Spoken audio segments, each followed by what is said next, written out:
Hands angle from there, Nathan, nice, big nice left kick. Here comes Jordan, Jordan come back with those hands again. Hey yo, it's your boy Shane here. Before we start today's episode, we have a new sponsor on board. So getting behind the Combat Chat podcast now is Manscaped, who are the best in the world for men's below the waist grooming. Their products are precision engineered tools for your family jewels. Manscaped's performance package, the ultimate men's hygiene bundle, is here.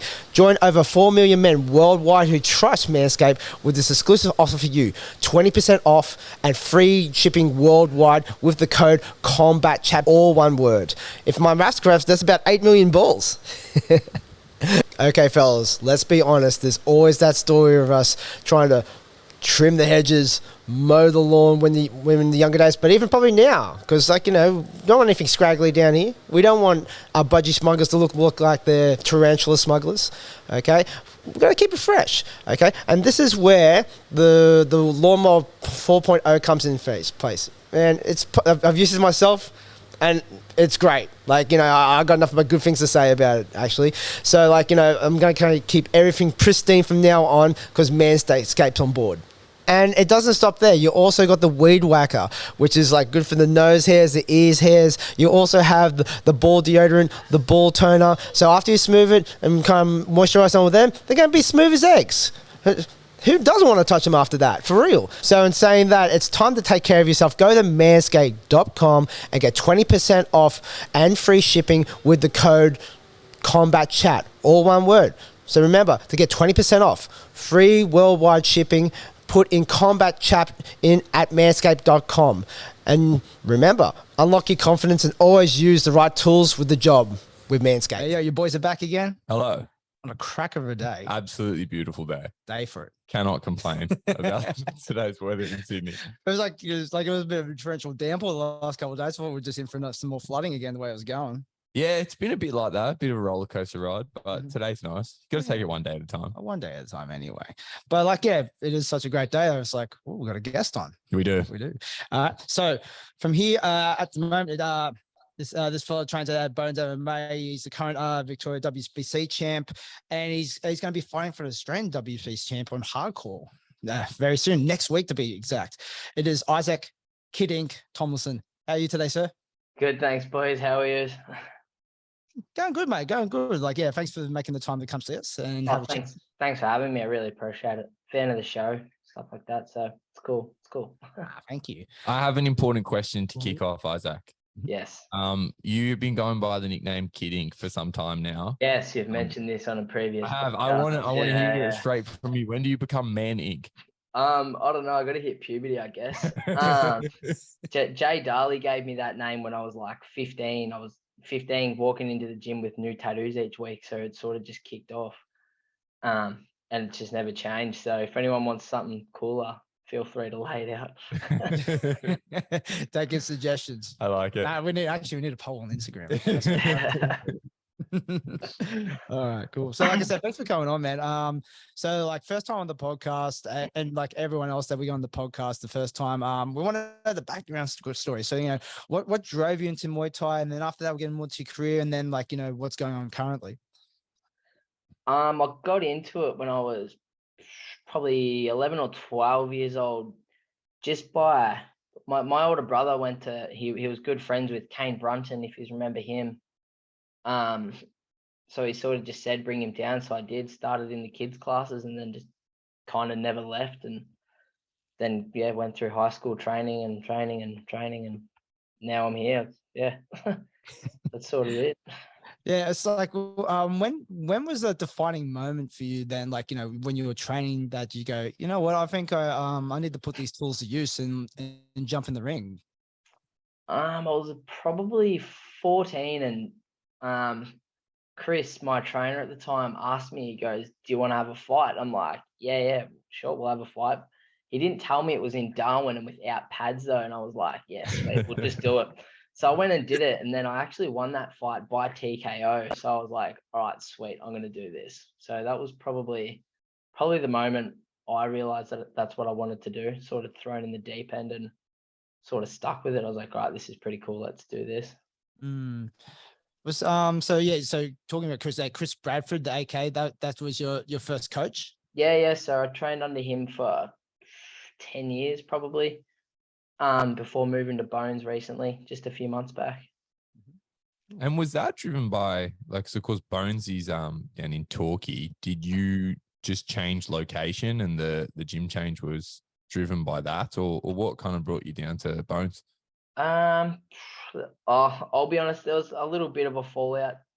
Unfortunately, it didn't end the smoothest way I would have liked it to, and ships had to have sailed, but it is what it is. So we're at a better place now and looking forward to better things, moving on with better people. Yeah, that's fair enough. And Matt seems to be a pretty good fit for you at the moment. Like, how many fights have you had under Matt at the moment? Yeah, Matt's a ripper fit. He's just there's just something about the way he teaches. It just grabs you, and he makes a lot of jokes about meth and stuff. So you're really like waiting for the next But yeah, so this will be my third or fourth fight under Matt. And it's good. It feels like my 20th. Like he fits in well. He's really good in the corner. He understands the mindset at the time. He really gets it. He really gets the individual fighter. Nice one. Yeah. So going still into like that early part of your career from there, did you have much experience like going to Thailand and training there or fighting there at all? So no, I actually have really little experience in Thailand. I've been there once, and I've done 3 weeks there. And that's all I've managed to get over there. My mum, she wouldn't actually let me while I was younger. She's like, no, do it when you're older, but focus on school and all that rubbish. I was like, come on, like, it's not what I want to do and all that. But then when I turned 18, sort of started fighting more and making plans. I finally went, came back, and then I planned to do all this stuff. And then I met my partner and had a baby, and then COVID sort of hit, and I was like, okay, well, maybe I'm not going to live there, because my plan was to go live there and live that style. And I was like, oh, well, my baby's not going to grow up there. So it made it a bit more difficult. Changes things, eh? It's definitely a game changer having a kid. I don't even know why I say that. I wouldn't know. But it's definitely it makes it a lot more difficult. But I feel if you surround yourself with the right people in Australia, it doesn't matter. You know what I mean? Like, it'd be awesome to go live there and live that style, but if I have the right people in my corner where I don't have to, if that makes sense. Yeah, definitely. And I think in large part we are seeing on the side of coaches and athletes in Australia, the perspective kind of shifting, whereas in years gone by, if you really wanted to take it seriously, it was seen as an essential to go and kind of put your time in. I think much more now, my personal belief is like, it's amazing to go over there, especially when you're really into the Thai style of Muay Thai. You want to see it at its core, but I think more and more the perspective within Australia is shifting to like, we have enough know-how here. Yeah, absolutely. I couldn't agree more with that. Like, I'd still love to go there, but me and my partner still plan to go there and spend weeks or months at a time there. When my baby's a little bit older. Yeah. But I feel, even when I was younger, that was how you became the best. You had to go to Thailand, you had to live there, but now we have it's so much better, and it's evolved so much, Thai boxing in Australia, where you don't have to. And we have a lot of top level Thais teaching in Australia now. Like, we have a lot of them. So I feel like we're really lucky in that sense. Like, I think, I think the perspective in the past of having to go there was in large part that even what we were calling Muay Thai in Australia was effectively kickboxing.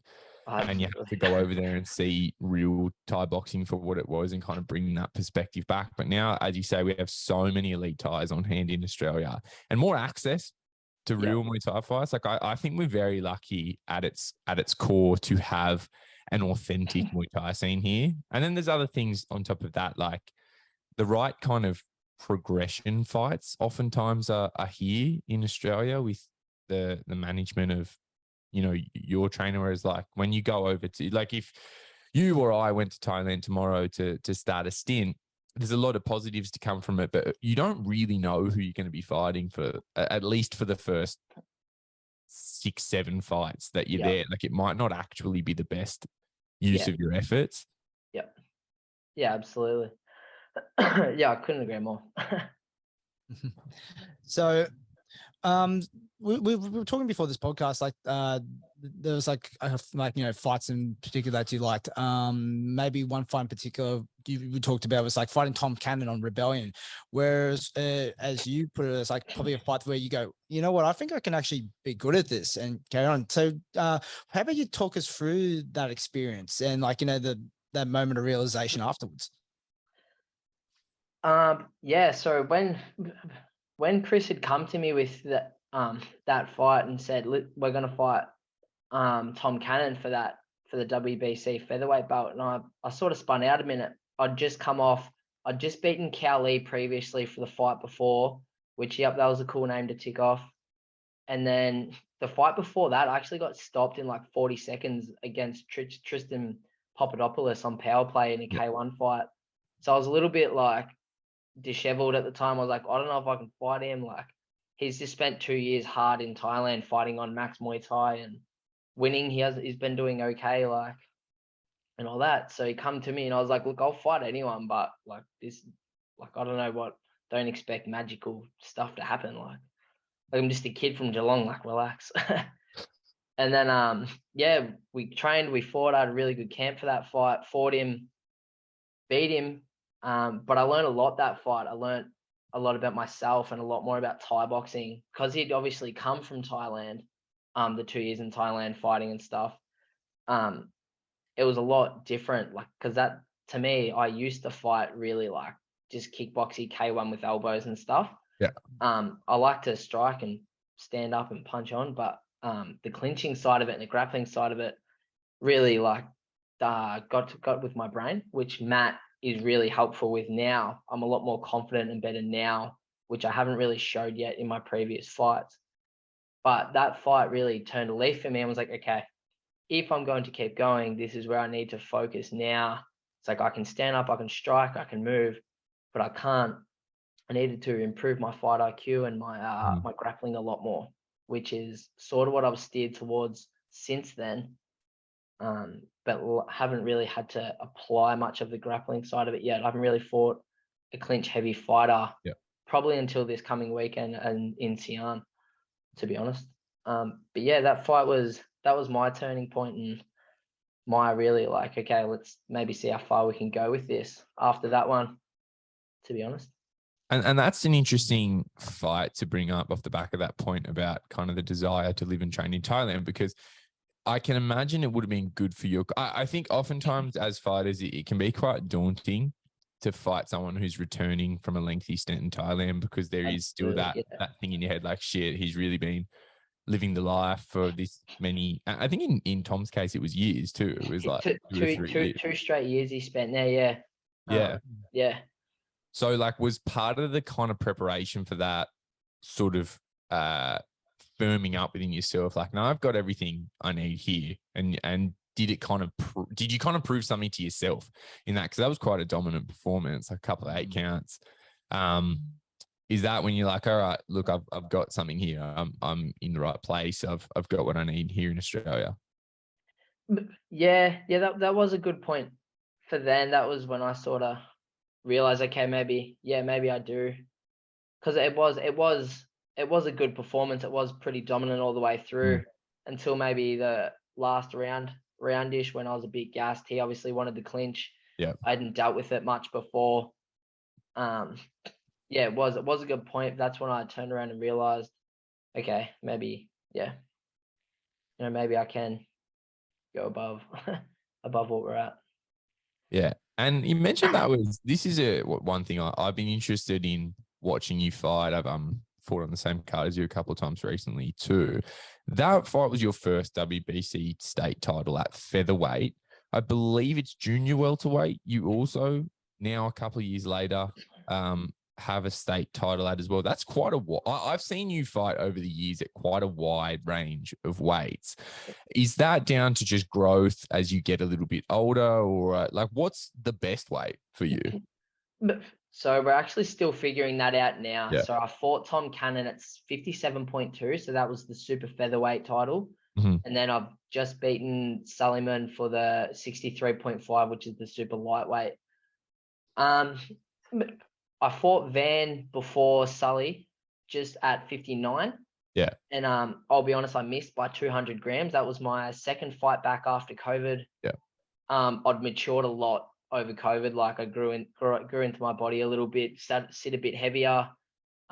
First real weight cut and everything with the new gym, new trainer, new way he wants to do it. We missed by 200 grams, which is unfortunate, but I'll own that. It's fine. Yeah. But because this fight, we're thinking 61.5. 63 is good. I'm comfortable at that, but it's a bit heavy. I can feel the impact from Sully. When he was kicking, I thought, fuck, these are heavy legs. And there are some big boys at 63.5. Yeah. The Australian title holder for that weight division, I think, is Jordan Godfredson. And he's he's a big dude. Dude, yeah. I don't want to fuck that. Well, he's You know now what I mean? He's with a Billy big man. Coulter at 67 for the national title too, so big guy. And Tyson Harrison's another one to watch at that weight, who is really, really big. Absolutely. They're big people. So we're pretty sure I'll fight. At the moment, I don't think we'll go back into the low 50s unless it's something outrageous and cool or a cool opponent. Then it's just a bit too much weight. I don't feel like cutting a lot of weight. I don't have to. Probably from 60 to 63.5, 60 to 62. I feel like we're going to try take over at, but 63.5 will be a fun weight. We'll kind of pick and choose. Pick our opponents at 63.5 if it can be a banger fight, and they're not going to just powerhouse me because they're bigger, then we'll try to put on some shows at 63.5. But 61.5, 62 is the division we want to try claim. Yeah, that's I like that kind of mindset. And in discussing that, taking fun fights at 63.5, any opponents stand out for you that would be a fun fighter that way? Yeah, I like Nathan Jones. He's a good one. He's cool. I was hoping you would say that. He's a cool southpaw fighter. I've admired him for a little bit now. He's pretty cool. I seen him fight Indigo Boyd, and I thought this guy's funny. I like him. He's cool. He'd be a cool fight at 63.5. He is a bit bigger. He's pretty thick. He's good, strong. He's strong. Yeah. That'd be a cool 63.5. That would be a cool fight. You never get lower. He's done 61 before. Yeah, not sure. I know. Yeah, he used to go a little bit lower. I'm not sure if he's young guy. I'm not sure if that's still on the cards or what. But yeah, that would be a cool fight. I'd like to see it. Yeah. Okay. Yeah. Nice. And I'll promote it too. So at the moment, because you're training with Matt, like I said, it's a good fit. Was there what's the difference training with Matt though? Give us an insight into the Bones training room. How did it go down? I be a lot of wisecracks and outside of meth jokes. Yeah. It's a really good environment. There's no pressure. There's no egos. There's nothing like that. It's perfect. It's a really nice environment to learn, and I've learned more about myself and Muay Thai since moving there because he's a nerd. He's a full-blown nerd. He'll sit there for hours and just look up stuff, or every night he'll send everyone links to fight shows or links to live streams over in Thailand or all the stuff like that. And he just binge watches and learns and just soaks everything in. So it's good. I've learned a lot more about the scoring side of things, the cultural side of things, everything Muay Thai. I've learned so much more. It's good. It's perfect. It's really good. And he's just such a weird unit. Some of the stuff, he'll be explaining how to do something or explaining it, then out of nowhere, they're all right, 1, 2, 3. It's don't do meth or something at the end of it. And you're trying to focus on trying to do it. And you're what the fuck did you just say? It's so bizarre. Or we randomly pick on one of the kids in the group and you're what? I was you can't say that. It's crazy. If the listeners want some insight into said weird unit, he is a former guest. You can find him on the channel, Matt Williams. I don't remember the episode number, but go look him up. He's a crazy man. And when I did speak to him for the podcast, we had a really good episode because I've been a fan of his, as a commentator. The first time I ever heard him, and as you say, his kind of intelligent sort of outlook on the sport is evident when he commentates, and he speaks very well. Like the first time I heard him commentate on Rebellion, I think most commentators are shit. I was So like, does Matt. he's really good. Yeah, he's good. He's really good. And he's done like, I know for the, were you on Rebellion 24, the 10-year anniversary one? I reckon I was. think I've we got were a feeling I might have been. Yeah. remember. He did like kind of the voiceover for the pre-video. It was really, really good. Yeah, the big video that went around. Yeah, he voiced that over. Yeah, he's really good. And when I spoke to him for the podcast, we were discussing like the ins and outs of having a gym that is Muay Thai and MMA and kind of the separation of the program. What's that like? From a fighter's perspective, it's like kind of, do you train alongside MMA fighters? Well, do you have much to do with them?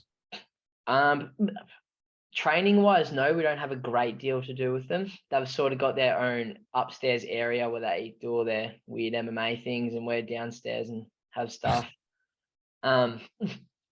It is good though, just because there is certain things that they can help with. So one of our boys was preparing for a bit of a weird styled fighter that did come from like an MMA type background, and it was perfect. Goes by some of the better MMA boys. Like it was perfect. Nice one. Even just for like strength and conditionings and your running and stuff, it's good to have a different group and a bigger group getting around one another. There's no diversity between the two groups. It's just everyone knows each other, everyone's friends, everyone's at each other's shows, it's one big gym, except we do Muay Thai and they do weird stuff. So yeah. Yeah, I like that. That's cool. Cause I think like, and Matt and I discussed it was really interesting for me just to listen in from like a trainer's perspective. It's like how it all works together. But like, it sounds like you got a good thing going with two sports operating under the one roof. Yeah, it's perfect. And it works out, because that's what I was skeptical with. I was like, but moving gyms in Geelong, it's very limited. It's like I'm either gonna have to move to Melbourne or just make the trek every day. So yeah, just because MMA, going to an MMA gym or MMA as well gym, I was sort of like, I didn't want to get involved in MMA. Like it's not my thing. Yeah. I can watch it, I can appreciate it, but it's not my thing. I don't want to do it. Yeah. But yeah, it's perfect. Like it's perfectly balanced, I guess. Yeah, I like it. Yeah. So let's kind of shift gears a little bit here. I'm really keen to hear some thoughts on your upcoming fight. So your fight, Cian Lougheed from WA. Yep. Really impressive talent, good up and comer. You fought before a few years ago now. I think you guys were like 18. Yeah. So he was my third ever professional fight. Yeah. On Rebellion, we were both 18. That was my first real experience with clinching. Yeah. And he's a good clincher. He is, and because he's so much taller than I am, he used it really well and just wore me down, and he knew how to beat me, and he did it. It was perfect. This time should be a bit different. I've got more of a grasp on clinching. I feel Matt's really improved me and the boys moving over that came with me that are clinching so much better. And I'll be honest, I hadn't really clinched much before at top tier. There wasn't a great deal of it going on. There wasn't that many that knew what was going on. It was more of it just didn't really happen. But here I've learned a lot more. I'm a lot more confident and comfortable in the clinch now. And working this fight, working it with this fight, because we know he's going to clinch. There's no secret to it. He will, which is fine. I'm happy with that. That's fine. We'll see what happens. Feeling confident to kind of meet him there. Yeah, absolutely. I'm not going to go chasing it by any means. That's not where I want to be. That's not my strong point. But if he wants to run in and wrap it up, then I'll wrap it up. That's fine. I'm confident in what Matt's taught that I can pull it off now. That makes sense. Love it. Yeah.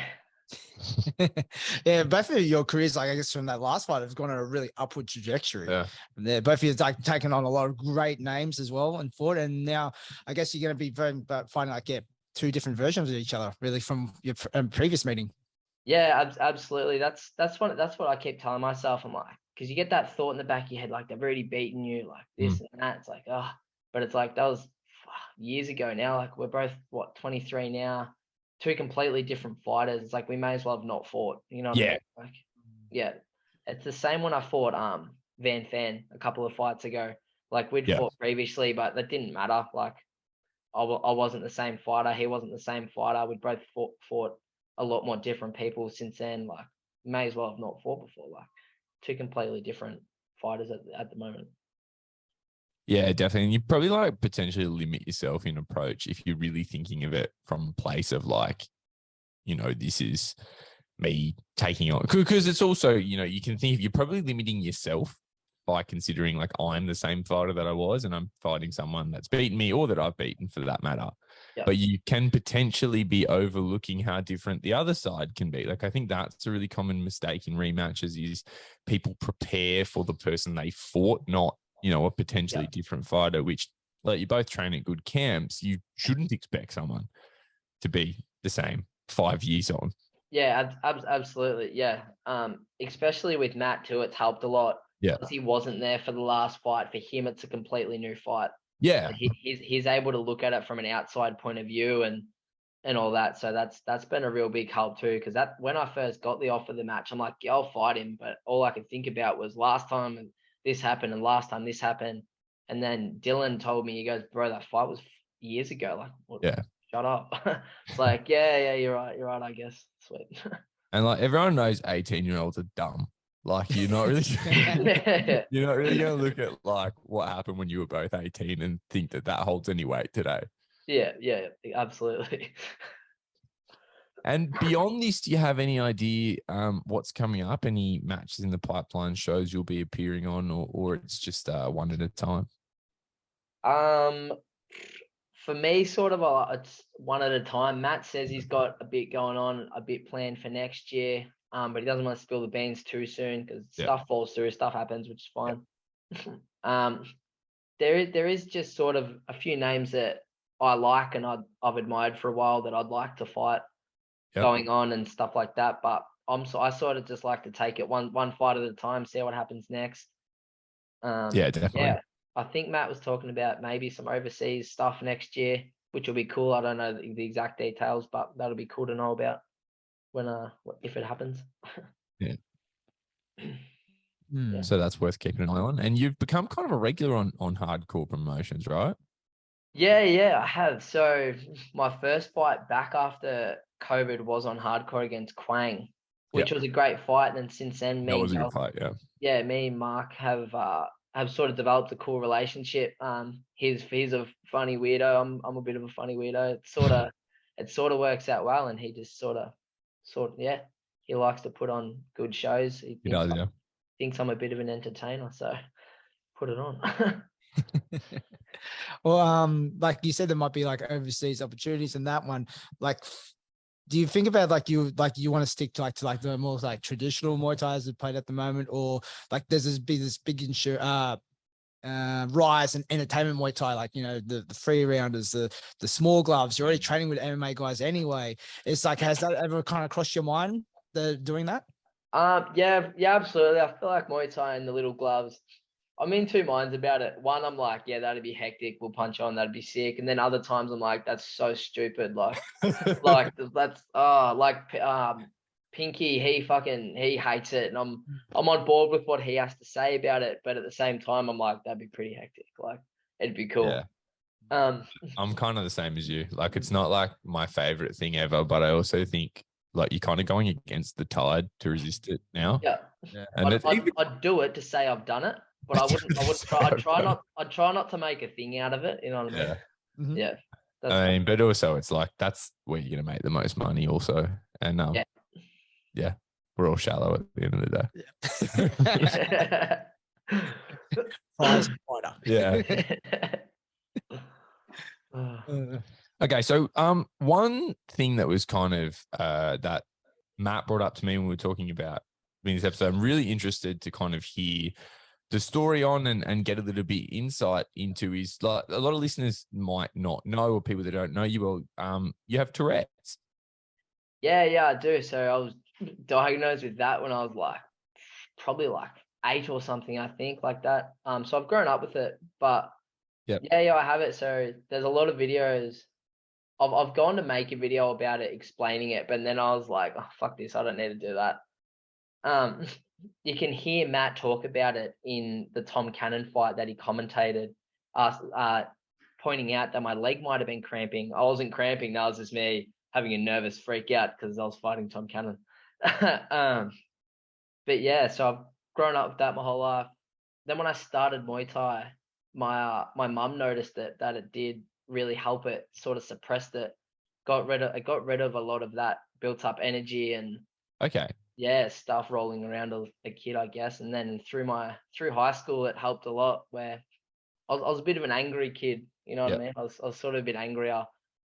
And if I had a real bad day at school or something, I had a real shit day, it was good to just go to the gym, and I'd come home and I'd be sweet as like, yeah, it's really good. It was really good for me to really express myself without actually having to express myself.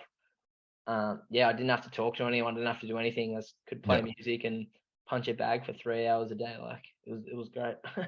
But I can't imagine, especially in starting out, and look, admittedly, I don't know much about it.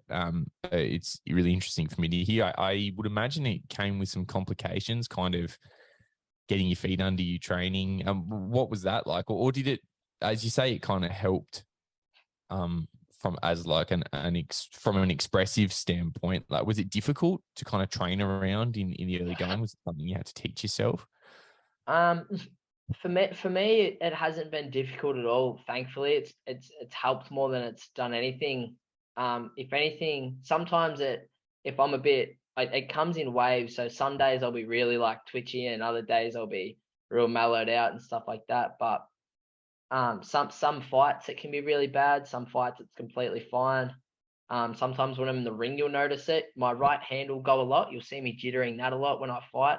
That's not me trying to fix anything. That's just me having Tourette's. It's like a sneeze. You can't help it. It's coming. Like it's gonna happen. Like, yeah.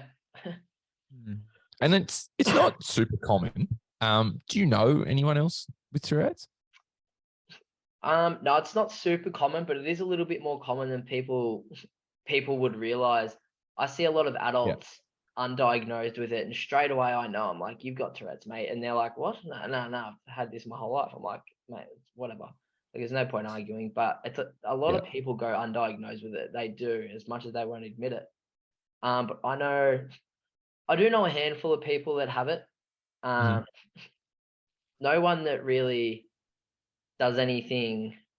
No one involved in sport, if I'm honest. I know a lot of people that it's really, really disheveled and really broken down. I know this one guy, he's a lot older than me, probably be in his 40s. He only found out he had it when he was maybe 27, and it sent him in a full downward spiral of depression and all this, and lost his wife and everything. And it was heartbreaking when I heard his story and I was listening to him, and I was like, holy fuck, like really? Like, because I've grown up with it from such a young age, I was just like, it is what it is. Like, no one can say anything. Like, what are you going to do? You can't just get rid of it. So you just got to man up and deal with it. Like, yeah, he's telling me his story, and I thought, man, this is fuck. Because he kept asking me. He was asking me. I met him on a job site, and he's asking me all about how I've dealt with it from a young age, and he was asking a lot how I go with the ladies and stuff like that with it. And I was like, man, like, you got to stop fighting it. Just accept it. It is who you are. It is a part of you. You're not allowed. You owe it to yourself. So you're not allowed to sit there and beat yourself up about it. Yeah. Like, go out in the middle of the dance floor and Tourette your way in. Who cares? Like, just own it. You know what I mean? I like that phrasing. Tourette's your way in. You have to. Like, you can't hide behind it or let it do anything. I've got this one friend in school that I had in school, and it was perfect. Whenever we'd have different teachers and they didn't know I had it, I'd obviously have outbursts in class, and I'd say stuff. I wouldn't swear or nothing. I'd just make weird ass sounds. And then instead of me getting in trouble, my friend would copy me and say it even louder, so he'd get in trouble, so I didn't have to. And I was like, oh, thanks, mate. Like, but yeah, it was just so bizarre. And so from starting out, at a young age and kind of finding that this is a helpful outlet through Thai boxing. Did you ever have worries about, like, when you made the decision to, like, okay, I want to compete, you're on your way to Darwin to compete. Was there ever a thought of, like, I guess when you're young, sometimes you don't think about potential kind of like things that can hold you back, but was there ever any question in your mind of whether it would get in the way of getting in the ring, or you just kind of went forward? Nah, I sort of just went for it. I know I could control it enough where it wasn't gonna mess me up at all in a fight. If worst case, I'll cop a cheeky leg kick because of it, because I'm doing a weird fucking thing that no one can explain. But yeah, it never once crossed my mind that I can't do this. The worst case, I'll just avoid talking in the mic after the show. If anyone asks, if the MC wants to chat, I'm like, oh, maybe not, mate. Like, I'm not. But that's the worst. That's the worst I've ever copped from it. Or having to do promo videos and they're like, yep, stay still. I'm like, no, like, it's not happening. Like, yeah, that's probably the worst that's crossed my mind. I never thought, no, I can't do this because of it. If anything, I've thought I'm gonna do this because of it. Yeah. Yeah, like, that's it, if I'm honest. Yeah, I don't think I got into what is actually Tourette's? Like, you know, I only know mine. I never really looked into it, and my knowledge is from like film and media, which is probably not accurate. Like, yeah, well, can you tell me, like, or tell the listeners as well, like, yeah, what is Tourette's? Like, what's involved in it? So I'm not like, I haven't done a ton of research on it myself. I've sort of just dealt with it and lived with it and sucked it up. It's just a bunch of involuntary, to dumb it down for me, it's just a bunch of involuntary movements, and it's part of your brain that's a bit messed up that doesn't. So it's exactly like when you have to sneeze. Like, it's coming, you know it's coming. You can fight it for a little bit, but it's coming. You know what I mean? Everyone has it different. Some people have it a lot more severe than I do. I'm lucky in my case. I have a very mild form of it. But for me, it involves some verbal tics where I don't swear or nothing like that, but I just make some weird sounds or mumble a bit, or sometimes I'll have a stutter. If I'm fighting, my right leg jitters a lot for some reason. You'll notice that. And my hands do some pretty funky shit sometimes, but you'll never see that in the glove, I guess. So that works. If you go watch back through some of my fights and you're waiting for the decision, look, you can see on my face that it's like going a bit crazy after a fight, just from all the adrenaline, emotion, everything that set it off. That'll you can really see it there, which it's cool. It's funny. You should watch it.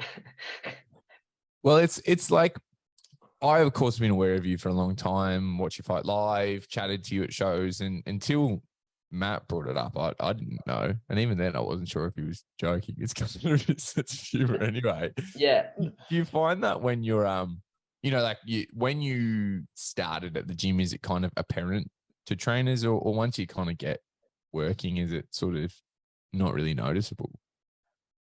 So a lot of people don't notice, and when I tell them, they're like, "Oh, really?" I'm like, "Yeah." But some people, it's more of the case of, some people just ask. They're like, "Well, why do you do that?" And I'm like, "Oh, I've actually just got Tourette's." Like, and then they don't believe me for a second. I'm like, "No, serious. Like, I'm actually a bit retarded. Like, I've got Tourette's." But no, for me, it doesn't. Starting at a new gym or finding new places and stuff like that, it doesn't really put me off. If mine is triggered a lot by how I'm feeling and a lot by my emotion at the time. Yeah. So if I'm nervous or anxious or something like that, it will go a bit more crazy as opposed to being real relaxed and chilled out. Yeah. It's in the sporting world, is there any kind of role models for like Tourette's in particular that are out there? I not for me personally. I don't know a few. I know there is a couple of one championship fighters that do have it, but I couldn't remember their names off the top of my head. They're MMA fighters. I can't remember off the top of my head, but not really for me. I'm not sure. There would be out there some high level athletes that do have it. Dare say there'd be some out there that don't even know they have it. But not really for me. I don't really know anyone. That's right. Yeah. Kidding now. Yeah. Yeah. He is. He's the ambassador now. Well, in seriousness, I think it's really cool to have conversations like this, and really appreciate your kind of openness to discuss, because like I'm sure someone listening could be dealing with something similar and think, you know, I want to pursue this sport, but I can't because this is what I deal with. So it's awesome to kind of like hear, you know, your perspective on it is quite nonchalant, you know, like I just get on with it, you know? Yeah, but absolutely. I feel there's no. I know a lot of people that do hide it and they're really ashamed of it. I'm like, why? Like, just do it. Like, it doesn't matter. Like, who cares? Like, what are you gonna do about it? There's no point. You know what I mean? Like, there's nothing. You can't hide it. You can't unhave it. You can't get rid of it. Like, just shut up and get on with it. You know what I I like mean? it. And Yeah. to talk about it too. Like, I pick on me more than anybody. Like, it's so funny. Like, I'll be in the weirdest places. Try go to the movies. It's so fucked up. Like, it's so bizarre, and all my friends will be laughing, and people will be like, "What's going on?" And I'm just sitting there trying to hold it together. I'm like, "Oh fuck, like this is happening." Like, it's cut. You know what I mean? And did you always kind of have that attitude, or at kind of earlier stages in your life, did you have a bit of difficulty? Um, probably when I hit high school, I sort of got into that mentality, because there was one incident where there was a teacher that was telling me to stop doing something, and I was like, I can't, I've got Tourette's. And she Literally was like, can't. no, Yeah. she was thinking, I get it. I was just being a cheeky smart ass. Like, I was like, no, I'm serious. And she wouldn't believe me for the life of me. And I had my friends being like, he does. And I was like, fuck, I don't know what to do here. Like, Yeah, I that's I good can't stuff. stop it. Like, what do you Yeah. want me to do? So at that point on, I was like, I'm just, fuck this. I'm not trying to hide this anymore. Like, there's no point. Like, you know what I mean? Yeah, I like that. Yeah, it's a good message. And so I guess sort of off of that, coming back to like your career at large, mentioned there's a fair bit in the works. For yourself personally, what's kind of the key driver for you in Thai boxing? I guess, why do you do it? What do you want to achieve? Where do you see this going over the next couple of years? That's a good one. I ask myself that a lot, actually, and it sort of changes from time to time. Some days I wake up and I'm like, yeah, I'm pretty content. Like, it's changed now since I've had my daughter. Yep. It is a lot. It's a lot more difficult now. It's a lot harder. Some days I wake up and I'm like, fuck yeah, I'm gonna take over the world. I'm gonna be the best. Other days I wake up and I'm like, I'm pretty content with where I'm at. Yep. Like, it changes from day to day. Like, if I have a bad session, I'm like, fuck it, I'm going home. I'm gonna go see my kid. I'm gonna just clap out. Other times I'm like, oh, it changes from day to day. I'd like to take it as far as I possibly can. Yep. If I make it one day to one championship, happy days. Like, that'd be the best. Like, happy days. If I don't go any further than this, I'm quite content with what I've accomplished, and the people I've met along the way. It's great. I'll never not be involved in the sport, Yep. whether it be fighting it, training it. I'm actually trying to look at right now, learning to score it and ref it and all that sort of business too. Yeah, good one. Nice. Get behind that side of it as well, because there's a lot more. I've learned with Matt, there's a lot more to Thai boxing than just fighting it. Yeah. You know what I mean? The fighters get the glory and all that, but there's a lot more. As a fighter, for me, I take a lot more appreciation for the people behind it, like the show doctors, the Yeah. like everyone, all the judges sitting on the side, the people that put it together. Like, there's a lot more to the sport than just getting in the ring and being able to fight it. Like, there's a lot of people. There's someone that Matt introduced me to called Oki Stanford. Yeah. If you've heard of him, and he helped corner me for the Sully fight, and he was a big eye opener for me, because I thought, because he's a Muay Thai nerd. Yeah. He's really good at it. He held my pads for that fight. He's really good pad holder. He knows so much about it and the culture and everything, but he doesn't fight. I think he had a couple of fights maybe, but this fighting side just wasn't for him. And he's so happy and content just learning it and teaching people and helping people. And I was like, yeah, right. Like, it's not just about the fighters that fight it. It's like, it's a whole big community of everyone else as well. Even people like you guys that put on the podcasts and stuff like that. Like, it's it's spread so much further than just the fighters. Yeah, I think generally and it's kind of comes by nature of competing in an individual sport. Like fighters can make the mistake of really feeling like they are the be all and end all when it comes to the sport, but it helps, I think, how you fit into the community when you take a step back and you're like, actually, a lot of people contribute to like putting on a successful show. Absolutely. And also a lot of the jobs are like quite thankless. Like no one after a fight is like, me, like some people are, but in general, like after a fight, people aren't going home like, fuck, the refs did a good job today. Yeah. Absolutely. Even having like good commentators and knowing how to commentate, like, because I agree with you, there is some commentators where I'll watch a fight and I'm like, oh, I'll mute the fight because I just can't listen to them. But yeah, people like Matt that really do know how to commentate a show, it really adds to it, especially if you're only watching it through a stream. It really helps. You know what I mean? Yeah. And I think like on the commentary point, one thing that is often overlooked is the idea that if you're promoting a show, you know, if you do a great job of promoting it, there are going to be people watching it that have never seen Thai boxing before. And really like to someone like you or I that is watching for the sport, and like you say, I'll mute the commentary. I'm not into it. I'll put it on mute and I'll watch the fight. But all of those kind of like cinematic elements are really important to a first-time viewer, like the whole show. And if they're not going to mute the commentator, they're going to turn the stream off. Yeah. You know, so like that's actually like in that sense, no one thinks of the commentator as a crucial part of a Muay Thai show, but they really are critical to growing. Absolutely, they are. Yeah. That's that enjoyment side of it, like that sheer entertainment side, is how you encourage repeat viewers. But you know, it's not really getting thought because it's all about the fighter. The fighters are the sport, but there are all these other little elements. Yeah, absolutely. Contribute a lot. Yeah, exactly. The shows wouldn't go on without everybody. Like you can have all your fighters, you can have whoever's on the show, but without the doctor available, you can't have your show without, you know what I mean? Without William Liu, even like his work goes completely undervalued.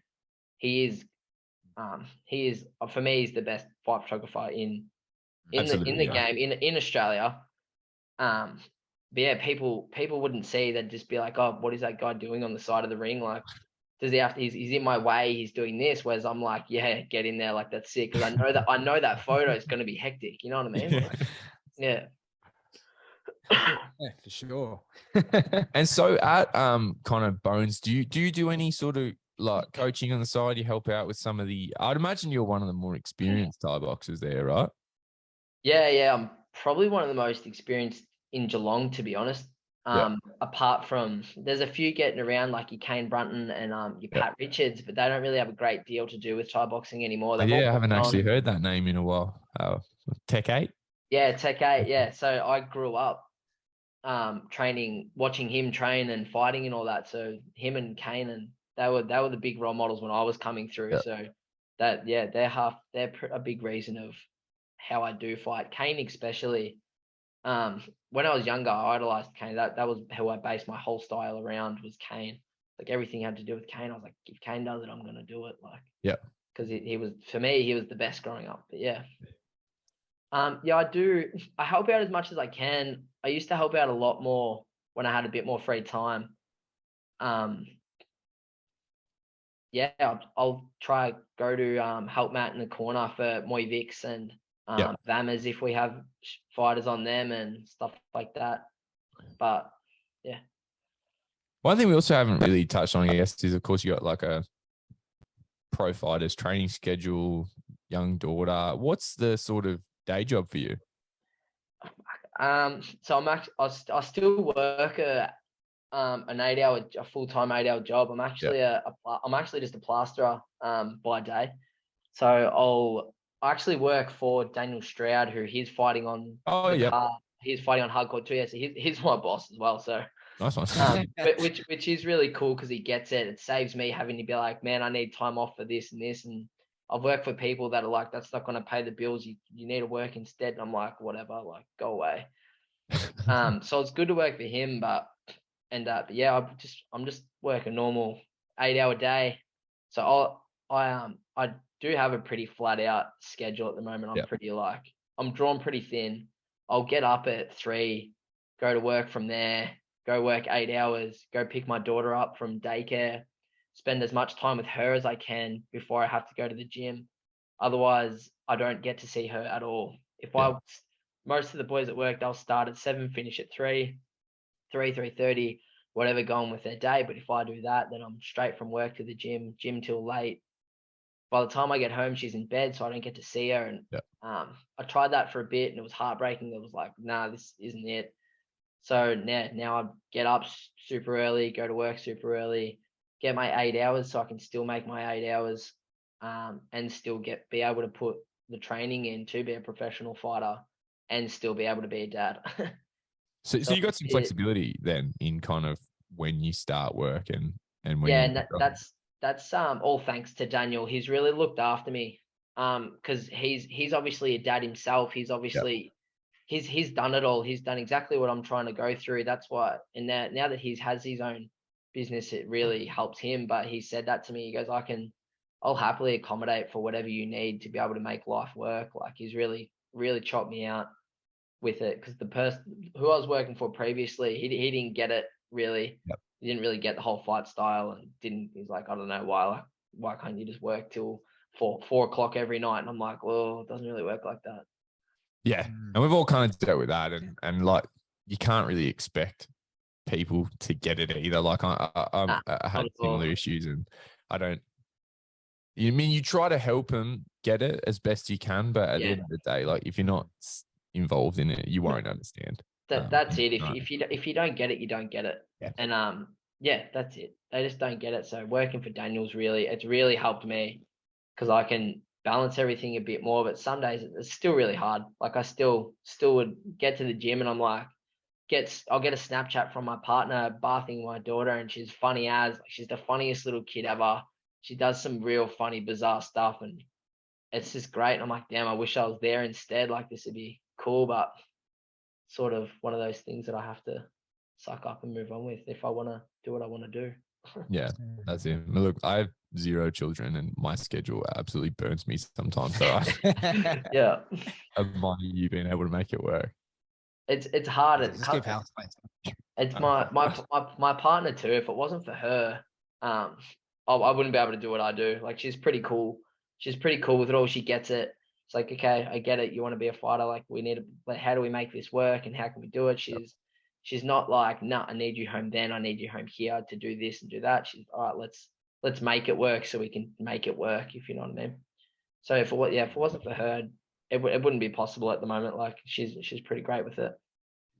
Yeah, who you have around is massive, right? Like, in your partner's involvement, your boss's involvement. It takes a lot of people to make this thing work, eh? Yeah, absolutely. I hate the expression it's an individual sport, or you're in it, it's not a team sport. I'm like, bullshit. It's more of a team sport than anything. If you need such a group and team behind you to make it work and go to the top. Like, it's incredible. People just don't understand that. Absolutely. And look, so we're coming up onto the hour now, and sounds like you got a lot to do. So I want to make sure we leave some time. Was there anything we didn't get to touch on today that you were hoping to bring up? Anyone that's worth a shout out that you want to give some love to? Dylan Wickham. You guys know Dylan. Keep an eye from him. Since we moved to Bones, he moved over to Bones with me. So he only started Muay Thai at the start of COVID, because he was PTing with me at my house. He'd PT with me twice a week. Done a complete 180 on his own life. He pulled himself out of a bad situation, started training, and then he's like, fuck, maybe I'll fight. Like, yeah, you should. Then started fighting. He's done well. But since we got to Bones, he's improved more than anyone I've ever seen improve. And he's just a sponge. Like, whatever anyone has to say, he's like, yeah, sick. Takes it on. Big things for him in the future. Keep an eye out. He's got a few tough fights coming up. He's fighting Pana.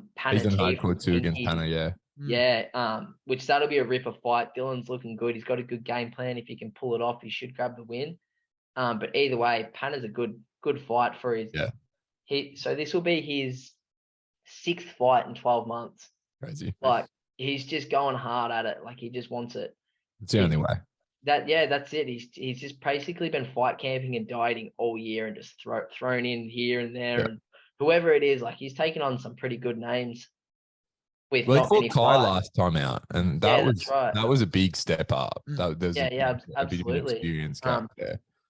And that was a hard fight mentally for Dylan, because he's still at the stage where he goes, I haven't been doing this long enough. I don't think I should be here, but it's sort of just got to slap him a bit. And you're like, you're right, just get on with it. Like we'll do it. It's fine. Super nice dude as well. Yeah, that's it. He's lovely. He's an awesome dude. He's a great dad as well. Like he's a really, really good dad. He's got a little 1-year-old Parker, which is awesome. He's in the same boat as me, sort of. Yeah. He works a stupid job. He does like 4 days on, 3 days off, 12-hour shifts, night shifts, fucking. You can get that. Yeah, like 1-year-old kid trains. Like it's hard, but he makes it work. He gets it done. He still trains. Legend. Champion. All right, cool. So that does take us to the end. It's been emotional, mate. Thank you. Great chat, Isaac. Thanks heaps for that. Thanks, boys. Appreciate it. It's awesome. So next week you're on Hardcore Promotions fighting Cian Lougheed for the title. No title. No title for this one? No, so the title was for Nathan Embleton. He's got the title. He just beat Cian for the title. So Mark asked Nathan, but he was busy, so Cian. Okay. So that's obviously next on the hit list then after this fight. Yeah, I'm not too crash hot about titles. If I'm honest, I don't really care about them. Yeah. If I'm honest, like I'll fight him for not the title if they really want. I don't really care. Someone's going to dethrone Nathan. Yeah. Yeah, pretty much. But the matches are more important than the title. Yeah, pretty much. I don't like them. It's too much pressure. I don't like the pressure of a title. It's like, but the match is still going to be awesome on hardcore there. That's what it's a good match. Yeah, it's going to be sick. Just look in the show notes. Probably have all the links or details in that as well. And other than that, thank you very much for being on. It's been awesome. No worries, boys. Thanks for having me. It's been really good. Yeah. Thanks, Isaac. Can't wait for your fight. Oh, thanks, mate. So everyone else, remember catch us on YouTube, Spotify. Remember, rate, subscribe, like 5 stars. Also on Apple Podcasts as well. And we'll catch you next time. See ya. Peace.